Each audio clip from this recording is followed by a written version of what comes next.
One of the awesome things about life at Rescue Ministries of Mid-Michigan is that it never stops in the area of serving people in need. And so here I am at Good Samaritan Rescue Mission in Bay City in the chapel, keeping my social distancing with my friend Nick, who I met a couple of weeks ago here for an event, and you shared your really powerful life story. There are a lot of people who are quite caught up in the coronavirus world, and so they can kind of get distracted at times and maybe lose track of the reality that there are real people here and at the mission in Saginaw that are being helped every day. You're one of them. Yes, sir, I am.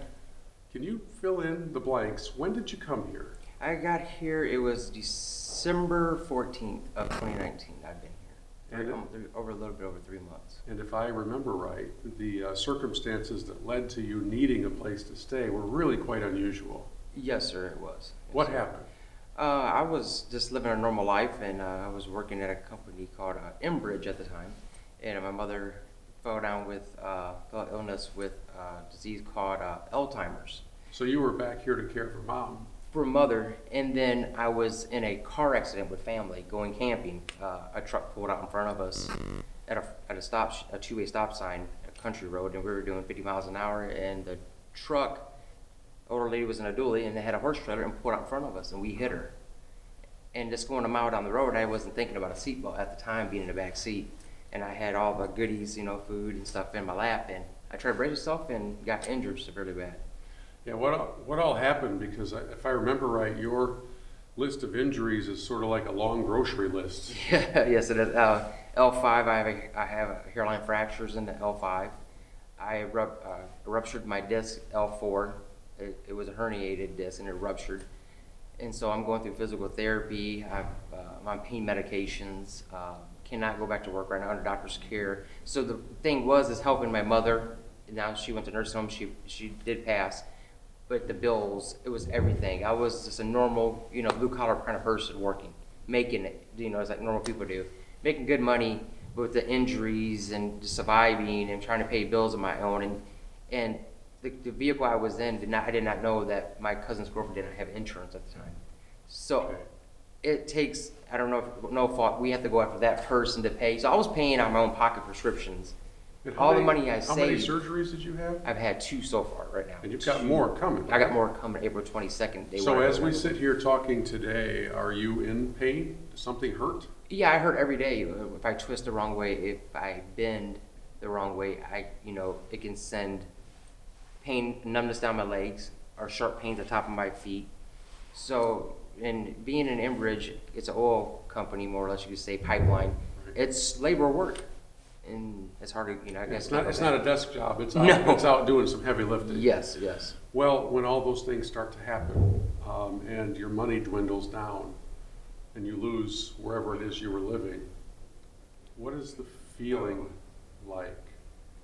It hurts. You blame God. I blame God for a lot of it at first. Was blaming God. Why'd you do this? What did I do to you? I try to do right in life, and yeah, it really hurt. You lose your mother. It's like everything just it hits you at once.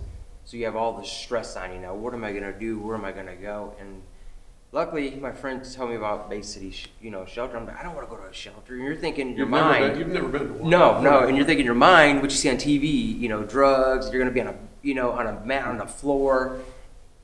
All this and that. And when I get here, I'm like, whoa, this is not what I'm thinking. This is a shelter. It's unbelievable. When I came here, I was shocked of the people who care about you, and I put that on my life. Believe me, these people really care. They're like, they'll talk to you. They get you food. You have nice bedding. You might share bunk beds, but it's very clean, respectful. You're gonna get your characters anywhere you go, but still. This shelter, if he could ever do a video of the rooms or just go through it, they would be shocked how this shelter is set up and how nice you people really are. We had this chapel here we sat in. They have chapel every morning, and they ask you, do you want to go to chapel? It's up to you. They don't force it on you. Nothing Christian religion based, but it's just. Without this place, I cry a lot, and without this place, I don't know what I would do. I'm still here today. You I'm told just waiting. you told me once that you were shocked at how loved you were here. Oh, it's unbelievable. There's a man named Rick that works in the back. He's working right now, matter of fact. And when you come in, he's like an intake person. He helps you, tells you the Like the rules. first guy you're going to see. More or less, yeah, even on the phone. And he goes, I never had a little brother, and I look at you as my brother. And that makes me feel good. Like, wow, that's like family, And just not even him, I've met other people, veterans. We have veterans in here. And you should hear their stories. It's like, wow, you fought for this country. And, they treat the vets very good, too, here. It's just, if you could take that phone, the camera, and show people, all of us and different people's stories, it's remarkable. And I've seen so many changes here. Now, I've seen people get on housing, and I see people wait for housing. But they do help you try to get on housing. It just takes time, and some people got different stories than others. Well, given all that you've been through, the fact that you're sitting here with a smile on your face Yes. is a powerful testimony Yes. To what happens in the ministry at Rescue Ministries Mid-Michigan. And while Nick says things like you all, what he means is you all.